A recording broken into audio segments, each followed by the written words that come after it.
What's up, guys? Max here with another episode of the ScuttleButt Show. Thank you all for joining me today. The chat's already going crazy, and that's amazing. Thank you all. We are like less than 30 subscribers away from 1,000 subscribers, so thank you all for showing up day after day. If you were here on Thursday, which is the last time we had a show, we did not have a show on Friday. Okinawa time talking about. It's Sunday back in the United States right now. Happy President's Day, by the way. Out here in Okinawa, we have the day off. I hope you guys have a nice day off tomorrow. But if you remember me talking about my buddy Mark, who was Sea Wild Earth in the chat there, doing his walk down the east coast of Okinawa. That's why I didn't have the show on Friday, because we went up there. We headed up there Thursday night. He finished that walk in about 40 hours, okay? He walked over 100 miles in 40 hours. So good for him, good for his walk, raising money and awareness for testicular cancer research and treatment. So big shout out to him. Congratulations to him on finishing that. I hope he's resting up now. I saw him. I picked him up on the south end of Okinawa, and he was a little worse for wear, but in positive spirits, and just crushed it. He absolutely crushed that. So thank you guys for checking that out last week. So as always, one quick thing that we like to do here is the About Yesterday segment. So a little bit about yesterday. Yesterday, I was watching Saving Private Ryan, which, when we had the conversation last week about top 5 military movies, a lot of people have Saving Private Ryan in their top 5, which is great. I totally think it's an incredible war movie and tale of, heroics in World War II and what people were up against and humanity in general.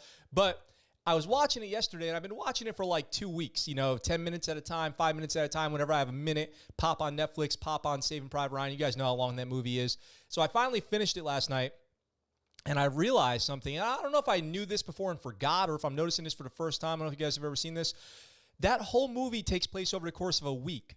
So if you look, D-Day the invasion of Normandy was obviously June 6th, 1944. And then at the end of the movie, if you look at the gravestone of the Captain Miller, it was June 13th when he was killed. So spoiler alert, I guess if you haven't seen Saving Private Ryan, but shame on you if you haven't.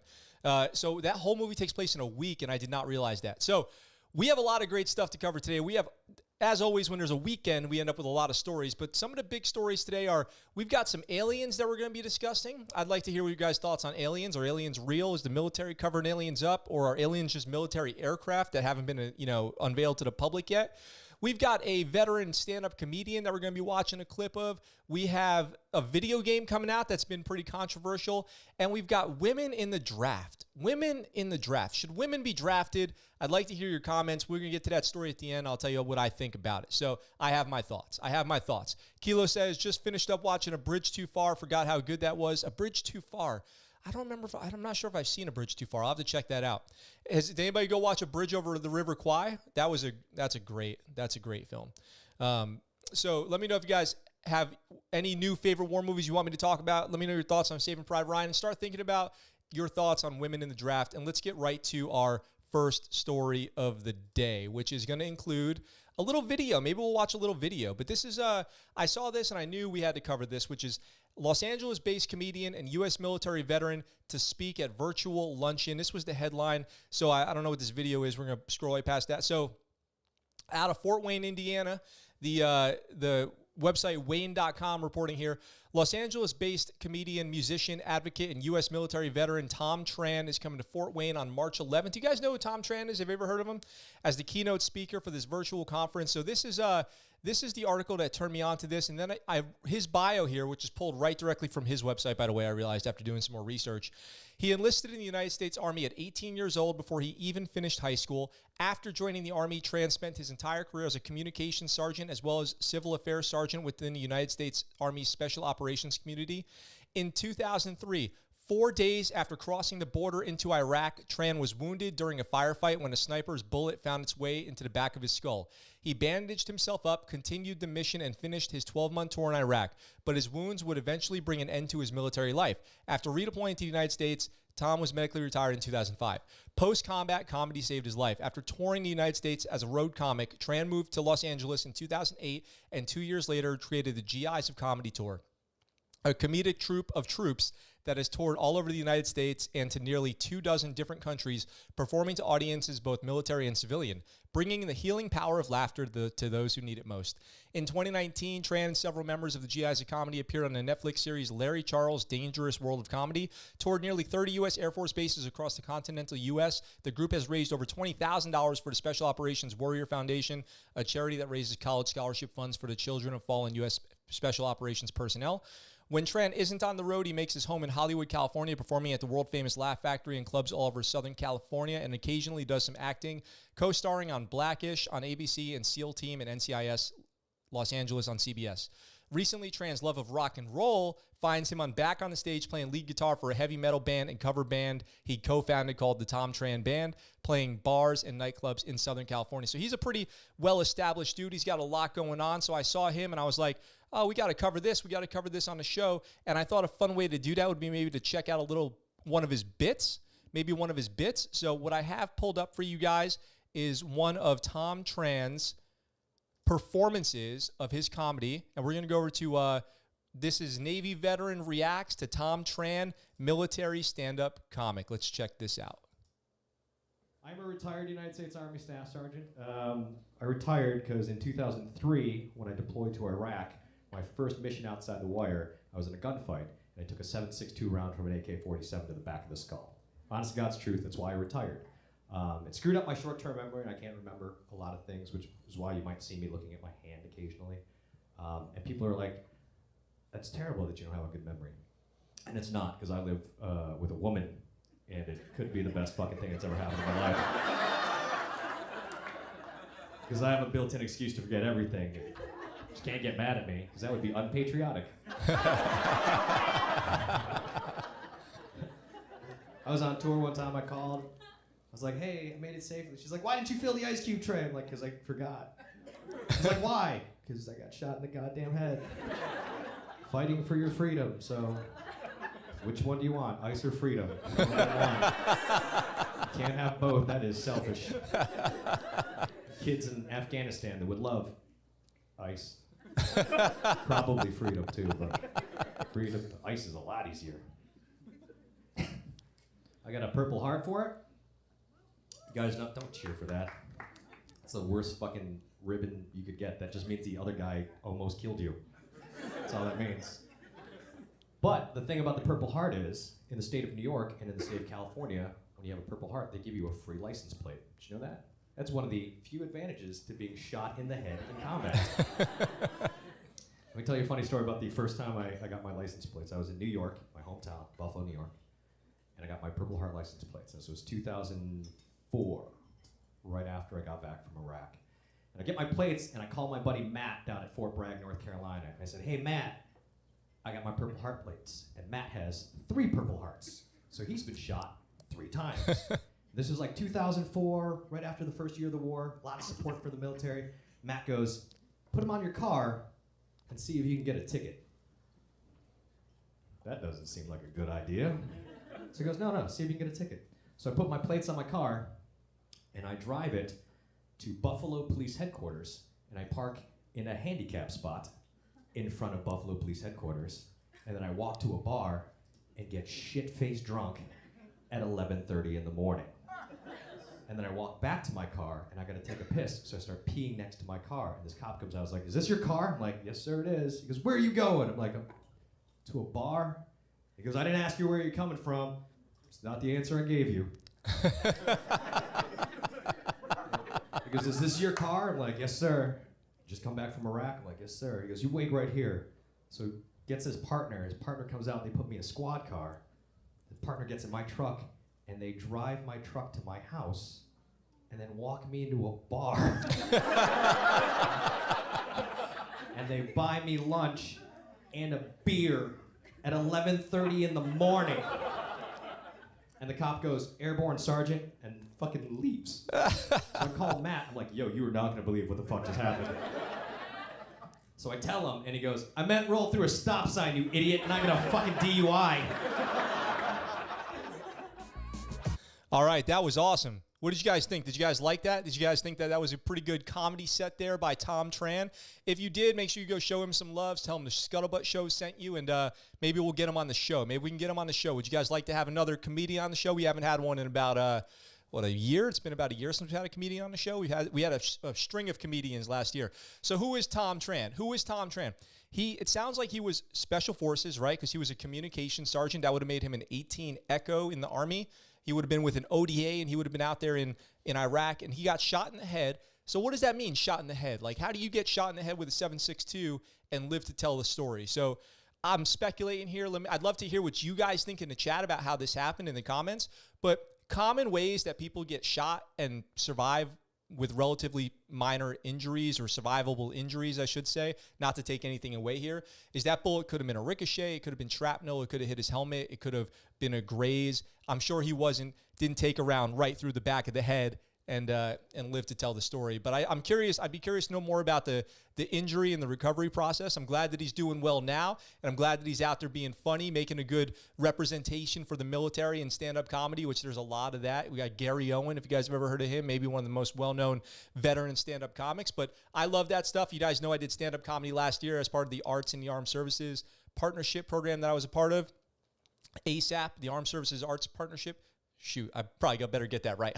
I'll follow that up, and we'll get somebody from them on the show. So that was Tom Tran. I hope you guys enjoyed that. Let me catch up on the chat really quick. So we got Stalag 17. Is that a movie, Regal? Let me see. Chris says you're going to cover 6 Days in Fallujah. I am going to cover 6 Days in Fallujah.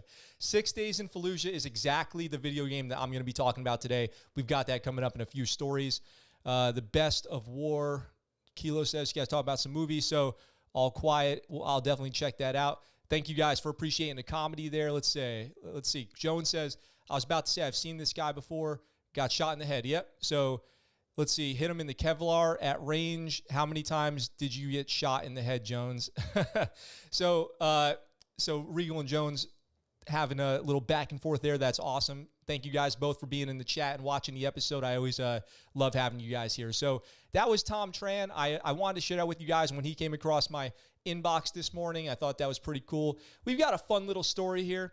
I'll move on to the next story really quick so we can keep moving through these. But this is out of the Space Force, and you guys know I love my Space Force news nowadays. This service member just enlisted in the Space Force with his alien pal by his side. So they let this guy enlist into the Space Force. So Staff Sergeant James Taylor, he's crossing branches here, enlisted into the Space Force at the POM along with Buddy, the alien mascot who also participated in the event, keeping an eye on the guest. Taylor applied to work for Space Force last year and will be maintaining cable and satellite communications. I'm glad that the Space Force is still having a good time with it. I'm glad the Space Force is still not taking themselves too seriously. Let me see what happens if I click on this. Take me to Twitter, and let's see what we get here. Can I blow this picture up? Here we go. So look at this. We got Taylor re-enlisting with this little green buddy of his, and it looks like he's having a good time. Good job, Space Force. Way to not be too uptight and have a good time with yourselves. I hope that they're getting some good work done too, but I just thought that was kind of a fun little. There's really nothing more to this, and I just thought you guys deserved to see that. I thought you guys deserved to see that on this nice Sunday afternoon back in the United States. It's President's Day here in Okinawa, so I don't know if you guys are familiar with what President's Day is, but President's Day basically is a holiday celebrating the birthday of George Washington, and some people, will say Abraham Lincoln as well. It's the third Monday in February every year, something like that. So we have that going on, and it's a nice day off. My wife's in the other room hanging out. She's got a nice day off work, so we're chilling out here, and I hope you guys have tomorrow off too. So let's see. Joan says, quick counting after 5. Holy shit, that's out of control. Stalag was awesome. William Holden and Otto Penninger. I'll check that out. So I got an article across my desk this morning. And Minnie, what's up? Welcome to the chat. They keep advertising about going to space this fall on TV. It's weird. Well, yeah, NASA's going back up into space. They're going to go back to the moon. We've got Johnny Kim, an astronaut, assigned on that mission to go back up into space. That's good stuff. United States launching astronauts back up into space. I think that's great. So this article came across, where am I looking? This article came across my desk this morning, and the headline really grabbed my attention. So I thought I would click it and check it out and give it a shot. And then it ended up being well worth it because the article is pretty interesting. Here's the headline. I'll just read you the headline really quick. Canadians team up to set U.S. Navy world record. Let me read it to you again in case you missed that. Canadians team up to set the U.S. Navy world record. So they were probably pretty sorry about breaking our world record here, but let's check out what this story actually is, because I think you guys will be interested to know about this one. So Canadians team up to set the U.S. Navy world record. It's taken 20 years, but a group of Canadians is ecstatic about achieving new heights in ballistics. Okay, so we're going to be talking about guns here, guys, which I know a lot of the audience loves. So a Schomburg man is part of a team of Canadian ballistic experts who have shattered world records in the world of munitions. Even a slight edge or improvement is vitally important, especially for military applications. So what record did they break? Andre Milne of Unicorn Aerospace and his colleagues have designed, crafted, and tested new 9mm handgun bullets still in the final testing stages. Data shows these have surpassed anything currently on the market in terms of velocity, punch, accuracy, and distance. So these are new 9mm bullets. Obviously, many handguns accept 9mm bullets. Most, if not all, of the military-issued handguns, the standard SIG, Beretta, and the Glock all take 9mm. So these will work with all of our standard-issue handguns. The new and improved bullet, named the P51, hit 2,350 feet per second in recorded tests. Now, to put that in perspective, the current world record is 1,454 feet per second, and that's from the standard U.S. Navy round, and it outperformed the civilian 9mm, which reached 1,339 feet per second. So this bullet can go 1,000 feet per second faster than the bullet already on the market. 1,000 feet per second faster.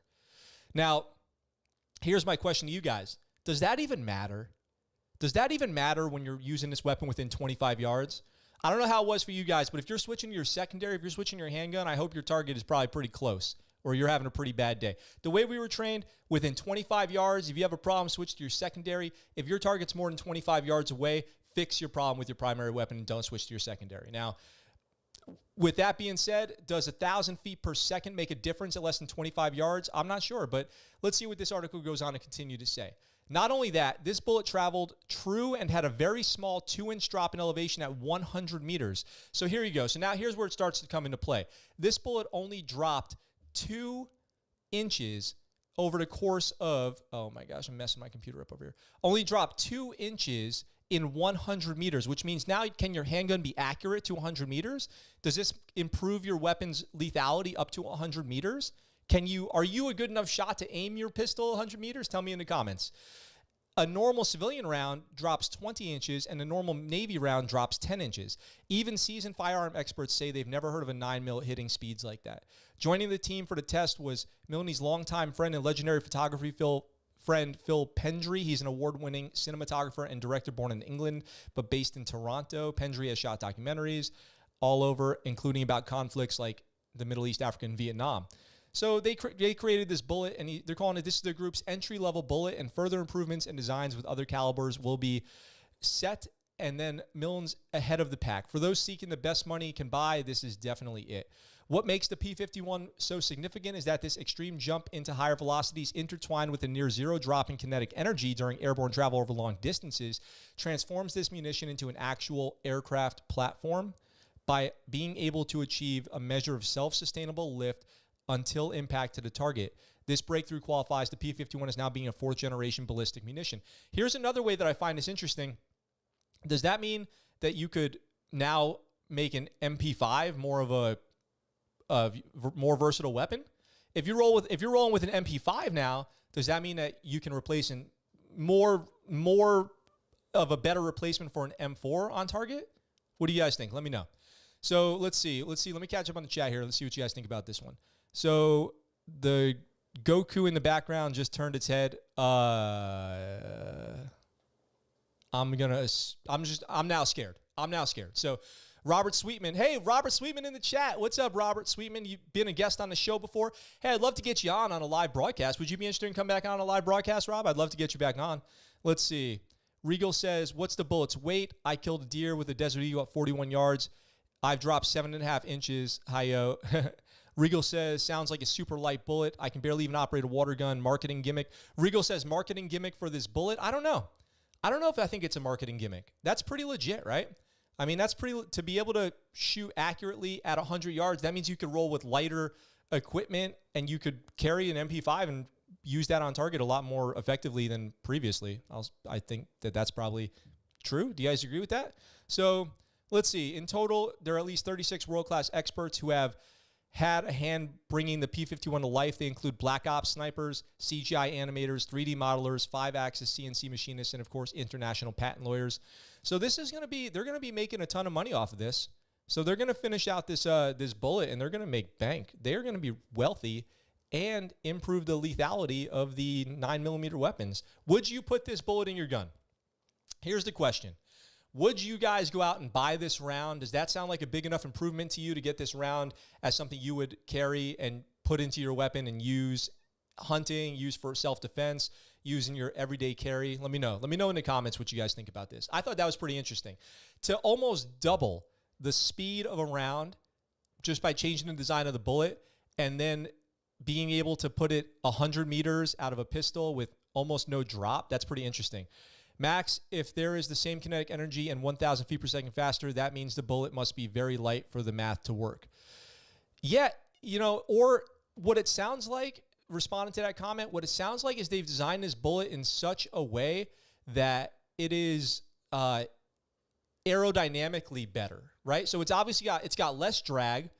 So that could be a weight factor for sure. So it's got less drag and it's got better lift because it has less drop, right?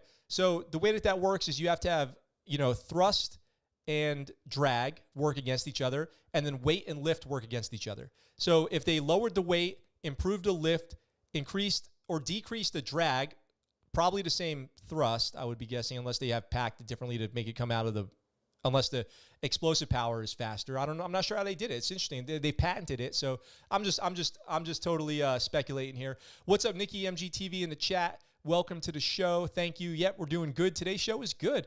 Minnie says, I can barely operate a water gun. Well, we got to get you on the range and get you some practice, huh? So let's get Minnie out on the range and get her practicing. Now, who was it? Who called it out earlier? Who was the one to make the correct guess? That Chris said, am I going to talk about 6 days in Fallujah? 6 days in Fallujah is our next story, and I've got some cool stuff for you guys to cover with this. So let's get right into this. Rolling from bullets to combat, and let's talk about 6 days in Fallujah, a new video game that's been in the works for a really long time. Let's see what's going on here.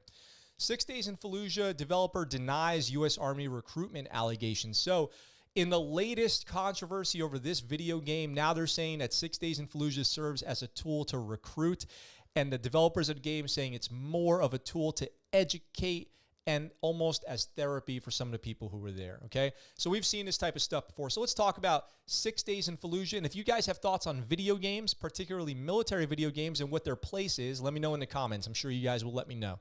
So developer behind the resurrected first-person shooter 6 days in Fallujah has gone on the record to deny allegations that the game, which follows a squad of Marines during the real-life Second Battle of Fallujah, is intended to be used as a recruitment tool for the United States militaries. I think SOCOM U.S. Navy SEALs is probably the biggest recruiter video game that ever came out because it also kind of sucked. So the allegations that the game was meant to entice younger gamers to sign up for military service, which is often glorified in military-themed FPS games, is yet another point of contention in the title's development history, which is already fraught with controversy. So 6 days in Fallujah was originally announced in 2009. So that's like a couple years after the battle for Fallujah occurred, by then publisher Konami, which is Japanese, I believe, for a 2010 release. Excessive backlash and subsequent controversy over the game's content resulted in it being postponed for several years, as it was passed like a political hot potato from one developer and publisher to the next. The controversy stemmed from the real-life and equally controversial offensive against al-Qaeda insurgents posted in the city of Fallujah that influenced the game, namely because the battle itself resulted in hundreds of civilian casualties and added to the ire of those who believed that the United States had no reason to be in Iraq in the first place. I don't know. Yeah, well, that's a whole nother context there. As a result, veterans of the Iraq War swiftly condemned the game when it was first announced, and although it was reportedly completed in 2010, the resulting backlash meant it would never make it to shelves. So, in a surprise move, 6 days in Fallujah managed to find a publisher willing to take on the challenge along with a new developer, as the game and its assets are now over a decade old, and original developer Atomic Games is now defunct or out of business. Developer Highwire Games will bring 6 days into the ninth generation of consoles, while Victura, which was founded by Atomic Games' former CEO Peter Tante, says the game will hit shelves in 2021. That's this year. Tante's continued involvement may have caused other problems, as PlayStation Lifestyle has reported. There have been allegations the game will be used as a recruitment tool for the Army and other military branches, and this stems from the fact that Tante had previously received money from the CIA while active as the CEO of Atomic Games to develop training simulations for the CIA and the FBI.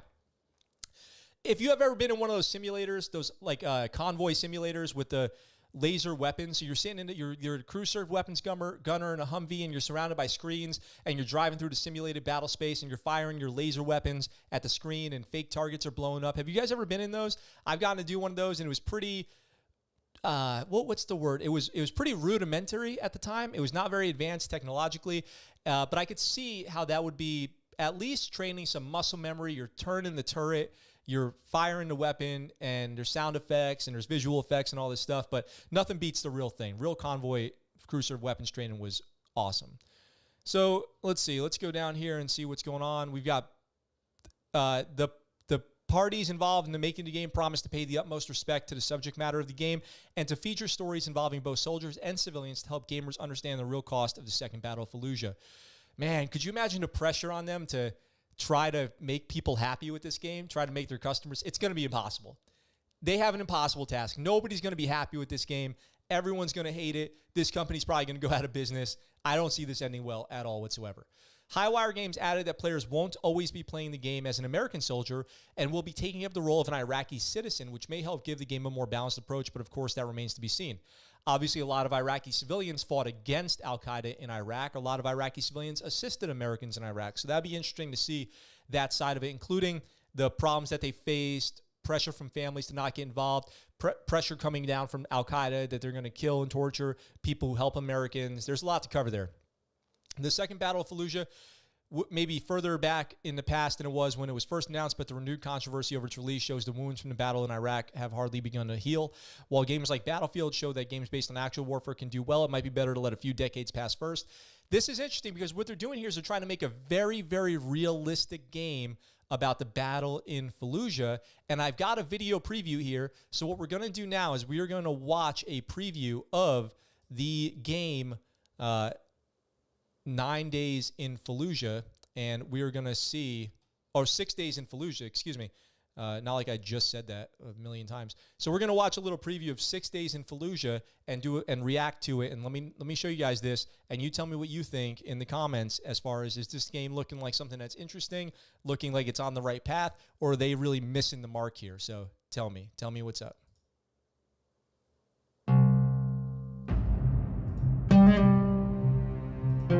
Hold up. Something's wrong here. What's wrong here? Something's wrong. Oh, I still had Tom Tran pulled up. Apologize for that. I still had the Tom Tran video pulled up. Let's go back, and now we're going to restart, and this is 6 days in Fallujah. We're going to now I'm looking at the right camera. Okay, I think I got it together. I'm jacked up this morning. So now we're going to watch 6 days in Fallujah, the preview for the new video game coming out, and you guys tell me what you think in the comments.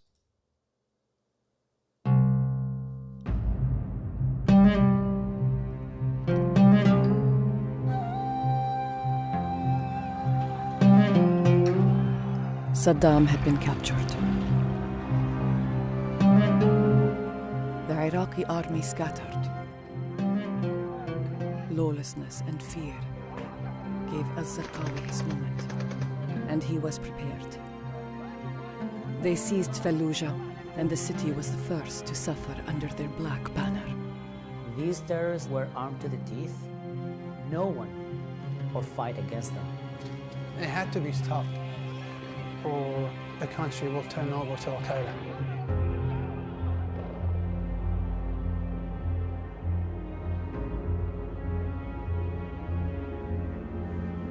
It was a fortress. It was a well-prepared city, buttressed, waiting for us to come. The only way you can clear a city is you have to search every house, you have to search every room, and you have to root out every insurgent. We sustained hundreds and hundreds of casualties. A third of my battalion was killed or wounded. It was the bunkers they would build inside houses. And you would go in the house, it'd be all quiet. And then they would open up on you or shoot you through a hole in the wall. If they didn't hit you right away with a machine gun, they would draw you all the way back to the back of the house where there's really nowhere to escape. There's such a fear, so you're standing in front of the door. You kick down that door, and there's a sense of relief. You only feel it if you survive.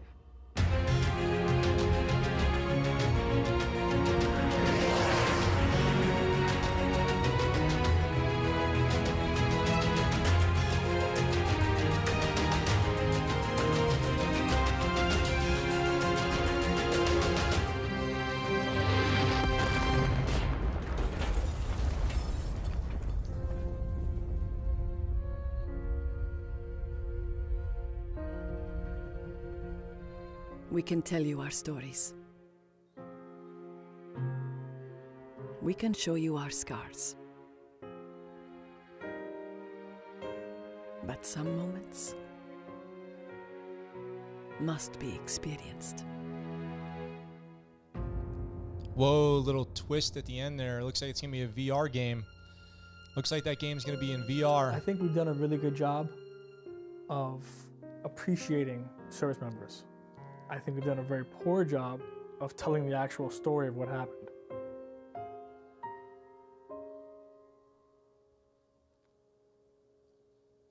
Wow. Okay, so that's pretty intense, huh? That was pretty intense. Let me rewind this. So that looks, I'll tell you guys one thing. That looks like Iraq. That looks exactly like Iraq. The colors of the buildings, the textures, the everything shot to shit everywhere. That looks like Iraq. This part here, when they're going through, when they're clearing the buildings, The bunkers they would build inside houses. And you would go in the house, it'd be all quiet. And then they would open up on you or shoot you through a hole in the wall.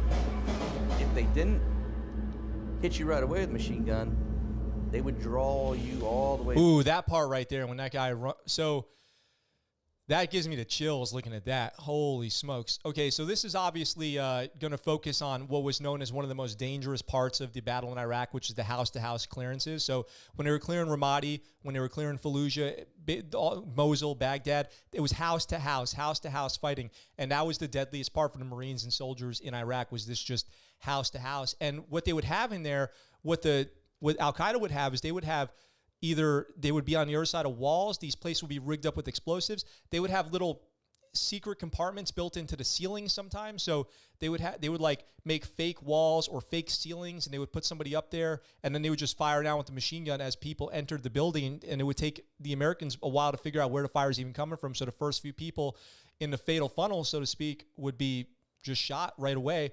And then it would have to dig through and fight room to room, clearing these houses with grenades, machine guns, breachers, explosives, sometimes just driving a truck right through a building. Just drive a truck right through it, you know? Calling airstrikes eventually, mortar them, whatever it was to clear these houses. And I know a lot of the combat took place at, inches. Like, you were fighting people inches away. And I've heard stories, people tell me about, just clearing a building with a shotgun room by room. And I'm really curious what that's going to look like in this game. To the back of the house, where there's really nowhere to escape. There's such a fear, so you're standing in front of the door. You kick down that door, and there's a sense of relief. You only feel it if you survive. So there's an insane amount of realism in the way that this looks, and you can see here they have this moment in the trailer. Well, one thing that's interesting is that they're interviewing Iraqis and Americans as the trailer goes on about their experiences. So obviously this game, I just called it a movie. So obviously this game is going to include footage or experiences from actual people. And then there's this moment here at the end where these two guys are clearing this house and they're going room to room, and they reach this closed door, and you can see that they have what looks like a Oculus or PlayStation VR controller top as the doorknob there, and he goes to give his buddy the grab to let him know he's there and ready, that they're stacked up on the door, and they both look back at the camera, and that's the signal when you grab your buddy's shoulder and squeeze like that. That's the signal, like, okay, I'm ready, let's go. And then he'll open the door and they'll go in to clear the next room. So they're trying to make this a very realistic experience of what guys were doing as they were going room to room as far as training tactics, how it happens in real life, in those houses in Iraq, I don't know. But that's how you would train, is, to go up and clear a room like that in what you would call the stack or the train. So What did you guys think about that trailer for that game? Are you interested? Are you going to give it a shot? Are you going to play it? The visuals look extraordinarily accurate to what I remember Iraq being like.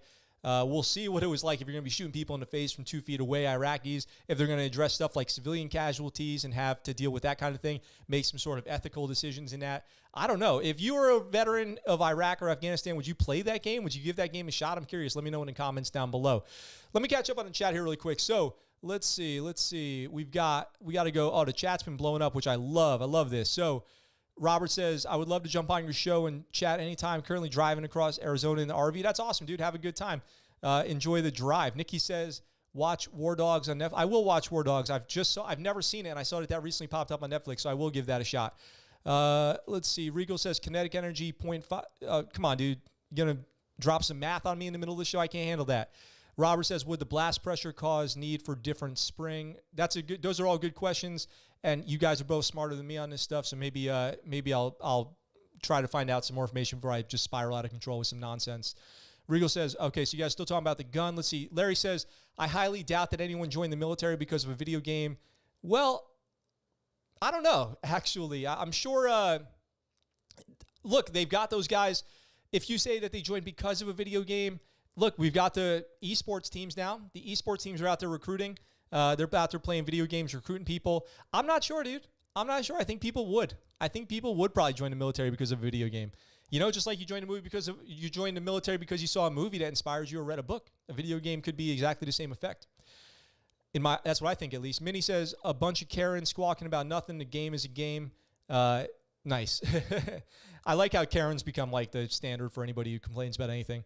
But I think that there's probably some legitimate discussion over the ethics of that game, and then there's also some BS stuff too, I'm sure. Let's see. Regal says, I've done those, shot a civilian who was stealing stuff, got in trouble.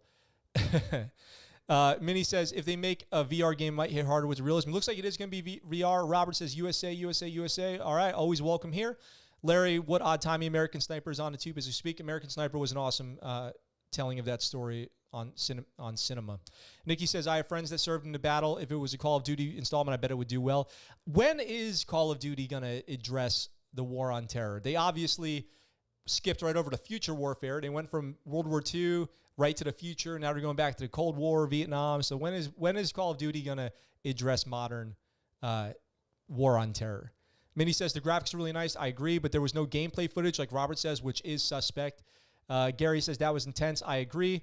I don't know. Was there gameplay footage? I don't know. I don't know if I saw any actual gameplay footage or in-game kind of rendering of cutscenes. Let's see. That was all a cutscene. I agree. Looked good. Just saying. Larry says, everybody wants to be a cool guy until you have to do cool guy stuff. Yes, that is the saying. That is the saying. Everybody wants to be a cool guy until it's time to do cool guy stuff. That is exactly it. Minnie says, nah, I'll be in the back guarding myself with a water gun. Nice. I got HTC Vive. I'll give it a shot. There's a Call of Duty Modern Warfare. But isn't that about more like futuristic stuff? Justin, what's up? Welcome. When I would volunteer as safety for SFT of delayed entry recruits going into special programs, I would often hear people respond with video games as a response. Interesting. Okay. So when you were working with the recruiters, you heard people say that they were joining because of video games. Is that what you're saying? How interesting. How interesting. Okay, so we got to keep cruising if we want to get through all the stories that we have today. I think I already might have to drop one. I'm going to drop one story. It's not a headline story. We haven't even talked about it yet. You guys will never know it was gone. I'll bring it back tomorrow. So let's get on to the next story here, which is Fort Bliss soldier charged with murder and shooting death of former soldier. What is going on? We got another one. We got another one. What is going on out at Fort Bliss? We got the El Paso police have charged a Fort Bliss soldier with murder in the February 8th shooting death of a former Fort Bliss soldier. Police arrested 23-year-old Sergeant Marcus Lamar Hill for shooting 26-year-old Darian Marquez Williams after a fight broke out in the parking lot of a downtown El Paso area bar after midnight on February 8th. I know we got some soldiers in the chat. What's up with Fort Bliss? Why is everyone getting murdered at Fort Bliss? Williams was transported to an area hospital where he was pronounced dead. Police arrested Hill and Sergeant Brandon Rashad King, 29, at a traffic stop at 2 a.m. Hill, who is charged with Williams' murder, is being held on $750,000 bond. King was charged with unlawfully carrying a handgun. Yeah, I don't know if see, and then here's the statement from the Army on this. This behavior is an affront to the values of the U.S. Army. Our sympathies are with those affected in this terrible incident. Yeah, I don't think you need to bring the core values of the Army into this. It's obviously, not a good situation. You don't have to say things like it brings discredit to the Army. It's a murder. It sucks. Fort Bliss officials, law enforcement, and Army Criminal Investigation Command are cooperating with the El Paso Police Department's investigation, Payne said in a statement. Meanwhile, Army officials in Hawaii they're going to talk about Raul Hernandez Perez on February 4th with the murder of his wife. So there's been just so many stories of the Army, of murders in the Army. It's so crazy. What's going on in the Army? Why do we have another story about a murder in the Army at Fort Bliss? And what's the solution going to be? Because we do 2 of these a week. We got 2 a week of these stories. It's out of control. What is going on out there? Chris Hernandez says there's 2003 game footage in third person. Of that game, Chris? Are you talking about that game? Minnie says, I think Call of Duty does war-based games that have been out of the loop to avoid controversy. 100% agree. Larry says nothing good happens after midnight. Yep, that's true. All of these soldiers keep getting killed late at night, outside of bars, on the street, outside of the bases. I don't know what's going on there. It is unfortunate. Let's see. I got a comment coming in from Regal. I'll check out really quick, and then we're going to get to a UFO story. Regal says, saw a couple Army guys pull guns on each other in my apartment common area. I was watching through the peephole with a .45 ready to shoot the first guy who pulled the trigger. Damn, that's out of control, dude. That is totally out of control. Hey, if you guys are watching right now and you haven't had a chance to check out the links in the description on how to best support the channel, we've got a Patreon link. We've got a donation link. There's a link to the Discord over there. If you're not a subscriber to this channel, make sure you smash that subscribe button. We're creeping right up on 1,000 subscribers. We're trying to hit that this week. Trying to hit 1,000 subscribers this week. So share the videos. Right now, one of the best ways to support the channel is to just share the video. If you share the video, get the word out there. I would really appreciate that. That's one of the best ways to support the channel. If you become an elite patron on Patreon, on your second month, I'm going to send you out a free t-shirt, a free ScuttleButt Show t-shirt. So along with all the other benefits out there, and there's some more videos coming out there specifically to Patreon this week. So Robert says, that's awesome. Jones says, bro, that's the whole Army. The Army is getting a lot of bad press on that kind of stuff. But I guess it's true. I guess what you guys are saying is it's true.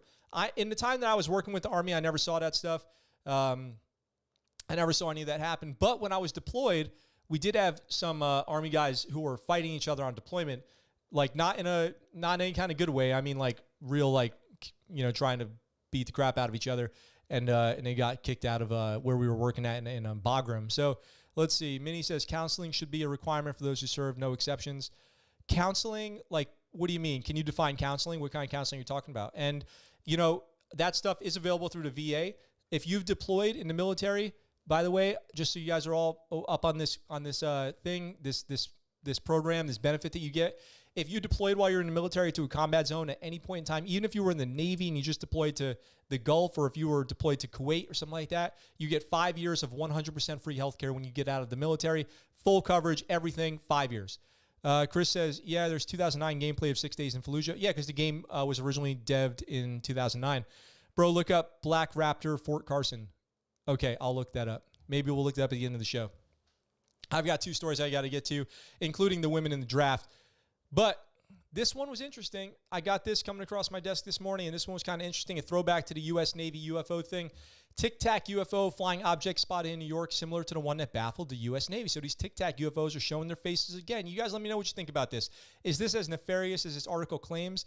So the infamous Tic Tac UFO that baffled U.S. Navy officials a few years ago has apparently reappeared in the United States. An image recently captured in Oswego, New York, shows an unknown flying object in the skies. The shape of this UFO seems very familiar to the vessel that perplexed Navy officials in the Pentagon, which resulted in the launch of the Advanced Aerospace Threat Identification Program.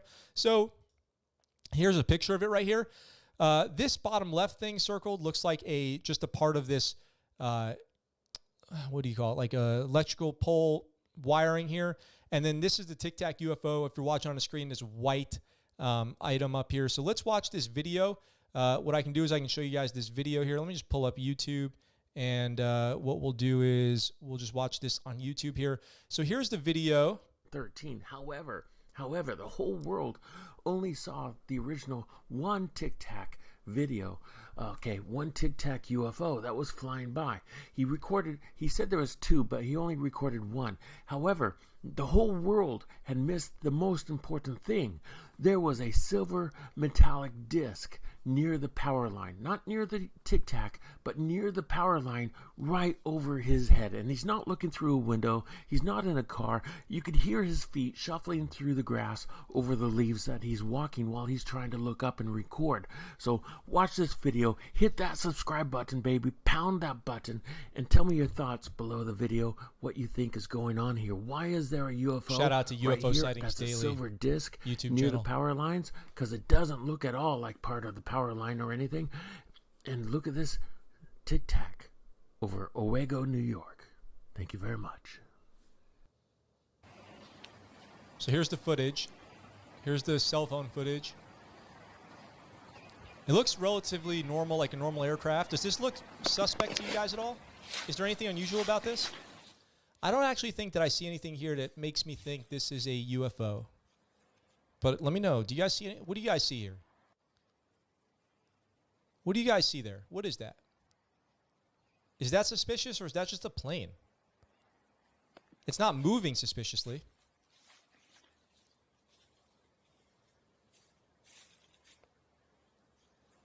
I don't see anything really strange there. Okay, so there's the end of that video.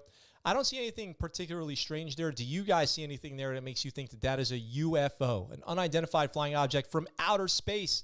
That looks like just an airplane to me. I don't know. Am I missing something here? Is that a suspicious? Did that deserve to make the news like that? That looks like just an aircraft to me. So let me see. What do you guys think in the comments here? Let's see. Don't look it up, Max. Spoilers. Oh, okay. I will not look it up. Got you. We were talking about that yesterday. I will not look that up. Minnie says psychological therapy. So Minnie, when I came back from my deployments in Naval Special Warfare, psychological counseling was mandatory. You had to go see a therapist once and talk to them about your experiences, and they ask you questions. Are you feeling okay? Are you feeling like hurting yourself? Is there anything you want to talk about? And then if you say no, they clear you and they let you go on. I don't think that you should have to get mandatory psychological counseling or mandatory medical stuff, but it should always be available. Like, it should definitely be easy to get if you want it. That's what I think. So Downtown says, should I join as an officer or just go enlisted in the Army? That's an interesting question. What do you want to do in the military? Remind me what you want to do in the military. Larry D says it's Commander Fravor again. What do you guys think? Did Commander Fravor now make his own Tic Tac UFO? And he is now going flying around in those things. David Fravor, obviously, the commander of the squadron, has spotted a Tic Tac UFO flying off of California on an aircraft carrier back in 2009. Was that 2009 also? Excuse me real quick, 1 second. I clear my throat. So Regal says, depends on what you want to do. Talking to Downtown. Yep, I agree. Let's see. Robert says, pound that button, baby. Pound that subscribe button. Share these videos. Let's see. Kilo says it's an aircraft. Minnie says, what if UFOs are government makings and not about aliens, like they're testing out space-compatible flying units? Very possible. Regal says distant aircraft. I agree. Chris says UFO. Joan says, I'd have to see that in person. I agree. I want to, dude, it's like I always say, if aliens are real, I want to be abducted by aliens. If ghosts are real, I want to be haunted. You know what I'm saying? Like, I got to see this stuff for myself. I want to believe. It just needs to happen to me for me to believe it. Larry D says, nope, not a UFO. Let's see. Downtown says, I think it's edited. And Jones and Regal are chatting. So Downtown says, I'm trying to be a combat medic, 68 whiskey. Well, then, you know what you should do? I'm not telling you what to do, but if you want to be medical, you could join Enlisted as medical, get your degree, finish your degree while you're in, commission, and go to medical school. Have you ever thought about that? If you want to be a medic, have you ever thought about the military as a pathway to medical school? A lot of people do it. A lot of people join up as corpsmen or as medics and end up going to medical school. Are you curious about that? Or PA? Larry's got a great point. You can go in as a PA. You can use the military as a pathway to get your education. Have you considered that? Let me know in the comments. Now, look, guys, I got you here today. Promise of the premise. You guys hear me talk about the promise of the premise, the big headline story of today. Should women be drafted? Have you guys been thinking about it since the beginning of the episode? Have you guys compiled your thoughts? I'd love to hear them. Should women be drafted? So here's the article from military.com. Retired 3- and 4-star generals petition court to add women to the draft registration. Conscription here. 10 retired general and flag officers, including the former director of the NSA, have filed a brief with the U.S. Supreme Court supporting expansion of the draft registration to include women. Retired Air Force General Mike Hayden, former Director of National Security Administration General Stanley McChrystal, General Claudia Kennedy, and others filed a friend of the court or amicus brief Wednesday supporting a case brought against the government by the National Coalition for Men, a group challenging the constitutionality of the Selective Service System's male-only registration restriction.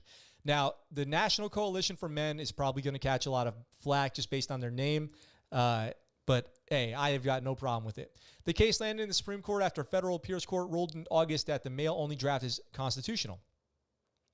The plaintiffs and the retired flag officers argued that the exclusion is discriminatory and inimical. Oh, this is embarrassing. What is this word? Inimical to the nation's security interests. I'm going to pull up Google and get inimical real quick. Hang on. We're going to do this. I feel like an idiot. I've never heard this word. I'm not as smart as you guys in the chat. It means tending to obstruct or harm. So inimical means tending to obstruct or harm. Don't say I never taught you anything. Don't say the ScuttleButt Show never taught you anything. I know everyone out there didn't know what inimical means, but now we do. Including women in the selective service would double the pool of candidates. Would double the pool of candidates available to draft, raising the overall quality of the conscripted force and enabling the nation to better meet its military needs. The case from the National Coalition for Men, James Lemeister and Anthony Davis versus the Selective Service System and Donald Benton began as a lawsuit in 2013, which they lost. So U.S. men between the ages of 18 and 26 are required to register with the Selective Service System. You guys have all done that. You put in, if you have a social security number, you're in the Selective Service System. The lawsuit asserts that the system discriminated against Lemeister and Davis based on gender. Lemeister and the coalition argued that women should be included in the system database and subject to the draft if it is ever needed. So then the court ruled that the male-only draft was unconstitutional, discriminating against men on the basis of sex in violation of the Fifth Amendment's Equal Protection Clause. A three-judge panel with the Fifth Circuit of Appeals ruled in August that while the facts of an earlier Supreme Court decision that set precedent confirming the legality of the male-only draft registration had changed, this does not grant the Court of Appeals license to disregard or overrule the precedent. So that's why we still have a male-only draft. In the amicus brief, the general flag officers argued that women who make up 70% of the armed forces now work in combat and non-combat roles, something that does not lower military standards. Rather than lowering standards, fully integrating the armed forces has ensured that each individual, regardless of gender, is thoroughly qualified to meet the specific needs of his or her position. An attorney who helped the officers draft their brief, Todd Torrell of the Los Angeles-based firm Jenner and Block, called the restriction one of the last examples of overt sex discrimination written into law from a bygone era. So here's the thing that I'm trying to figure out reading this article right now is this saying that it's discrimination against men or discrimination against women? So obviously they're saying that the draft discriminates against men here for the National Coalition of Men, but then it sounds like other people are saying it actually discriminates against women because women can't get drafted, which they would probably love, right? I mean, women would love to go serve, right? For years, American women have prevailed in our nation's toughest military schools and military ranks. It's time we value their contributions in service, and it's time that our policies reflect this cultural shift. Other groups that have filed briefs in favor of the plaintiffs include the Modern Military Association of America, the National Organization for Women Foundation, Women's Law Project, Gender Justice, and Women's Law Center of Maryland. Women, it sounds like women want this. The National Coalition for Men, which is like, just what are you doing calling yourself that nowadays if you don't want to get written off in the media right away, you can't call yourself the National Coalition for Men. Represented by the American Civil Liberties Union, filed its case petition to the U.S. Supreme Court on January 8th, and the government's response is due by March 15th. So we only have to wait until March 15th to find out what's going to happen here. So let me catch up on the chat here and see what you guys think. So let's see. Let me see if there's anything about this. Larry says, no, women should not be in the draft. Regal says, I just had a daughter, so no. Joan says, equality. Minnie says, once, because people don't lie. No, too many people go flying under the radar about their... Oh, I see what you're saying. I'll catch up with you on that in a minute. If we ever have to activate a draft, things went seriously bad way.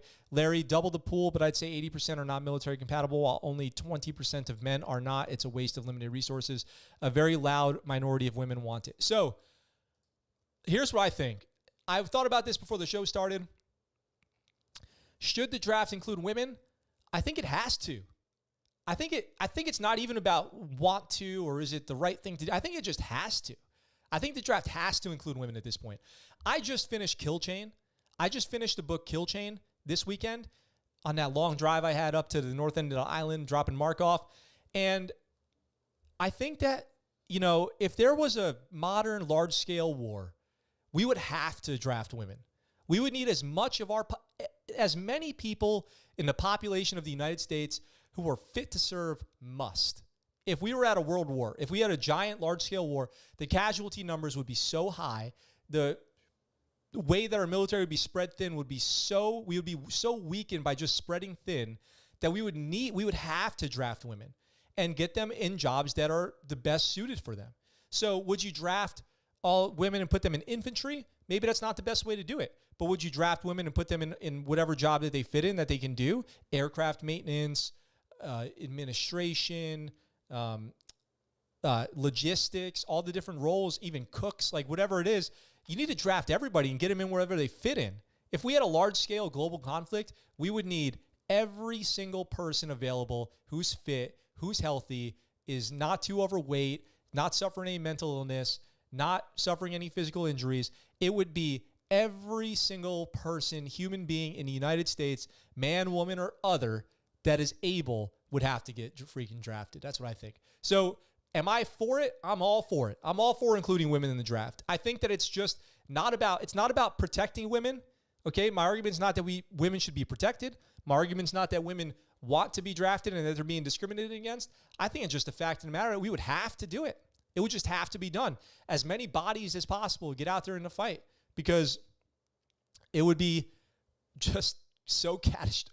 A modern global war would be so catastrophic in death toll that I just don't see a way around recruiting every single man and woman and volunteer, regardless of, senior citizen, whatever, minor injuries, whatever it is. I think it would be just a must. It would just be something we have to do. Train people up and get them out, in some way, in some shape or form, supporting the mission. What do you guys think about that? I'm not saying we should protect them. I'm not saying that they want to be out there. I just think we have to do it. It would be something we have to do. So let's see what's going on in the chat over here. You guys are telling me a lot of ideas. Let's see. Good Robert says, this is a political hogwash. Has nothing to do with making us more effective and lethal right now. Well, I think getting on this now and having the ability to draft people when the time comes, I think you want to get on this as soon as possible, right? We haven't had a draft in a pretty long time, but if we did, you don't want to wait until then to pass some kind of legislation like this. Ghost Rider says, if they want to serve, why not volunteer? Well, I think, so the idea of selective service is you have the ability to, it's not something anybody wants to do. Nobody says I choose or do. No man says I choose or do not choose to sign up for selective service. You have to sign up. It's the law, or else you can get in trouble. And then the only way around it is if there's something wrong with you that prohibits you from joining the military. Kilo says could have mandatory service. I am 100%. We talked about this on the show before. 100% against mandatory service. I am 100% against mandatory service. I don't want anybody there who doesn't want to be there, unless it's a draft type scenario in which it's the fate of the world rests on us just having more people, right? So I like the military as a volunteer service. Justin says, I'll be planting my freedom garden. Gary Reed says, agree with Regal about draft them for support jobs. Yep, so that's what I'm saying. That's what I was saying too. In Israel, women serve in combat roles, but they're outnumbered by their enemies 100-1. The whole Israeli army is outnumbered massively. Regal says, service guarantee citizenship. Would you like to know more? I was just posted some Starship Troopers memes this past weekend. Kilo says, mandatory for non-combat arms. Combat arms volunteer only, at least during peacetime. I don't think mandatory for anybody. I'm against that. I was just kind of explaining it. Minnie says, since men and women are equal, why does male terms offered offend people? I don't get it. Yeah, I don't get it either. Minnie, a whole nother conversation. Regal says, men bad, okay? It's that simple. Minnie says, at the end of the day, it's just a word. Yep, totally. And I'm not for that kind of weird getting rhetoric stuff either. Jones says Johnny Rico. Yep, Rico's Roughnecks. I would join. Would you? Here's the real question: would you volunteer for the war against the bugs, the invading force? Would you join Rico's Roughnecks and get out there and fight the bugs? Would you like to know more? I love that. I just had a meme on Instagram about the would you like to know more. By the way, if you're not following me on Instagram, my story's lit with fire memes all day long, and so is the Discord. So if you guys aren't already on the Discord, head over there. If you're on Discord, I would love to get you in our room. Head over there, link in the description. All the links to all the ways to support the channel are in the description of this video. So final thoughts on the draft thing. Okay, I want to just wrap that up nice and cleanly. Do I think women should be included in the draft? I do. I think it's only because we have to. For no other reason than we just have to. We would need as many people as possible. So many people out there are just fat, lazy mother effers now anyway, that where are we going to get a good fighting force from? Like, it's already hard enough to recruit people who don't have medical conditions or reasons to not join, or they're too out of shape, or then there's going to be conscientious objectors, conscientious objectors and all this stuff, college students that get a lot of people out of the draft. Nowadays, so many people are in college. It's not like Vietnam. If they have the same thing where they're going to draft people unless you're in college, that, well, forget it. Now, there goes your 18 to 22-year-olds. Everybody's in freaking college now. So I think women should be included in the draft 100%. We will find out by March 15th, and I will absolutely update you on the ScuttleButt Show about any updates regarding that. So are you doing your part? The only good bug is a dead bug. Let's go. We have some weird ones out. I feel like it's Starship Troopers out here in Okinawa.